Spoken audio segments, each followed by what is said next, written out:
समस्त छात्र छात्री मानू स्टडी गुरु ओडिशा चैनल को सादर स्वागत।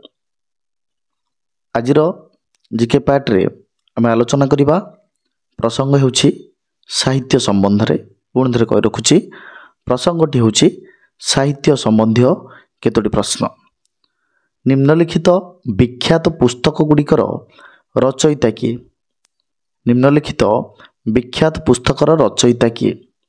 अर्थशास्त्र Kautilya, Ain i Akbari Abul Fazal, Iliad Homer, Kumara Sambhavam Kalidasa, Kamasutra Vatsyayana, Kadambari Banabhatta, Communist Manifesto Karl Marx, Cricket My Style Kapil Dev, Gitanjali Rabindranath Tagore, Gita Govinda Jaydev.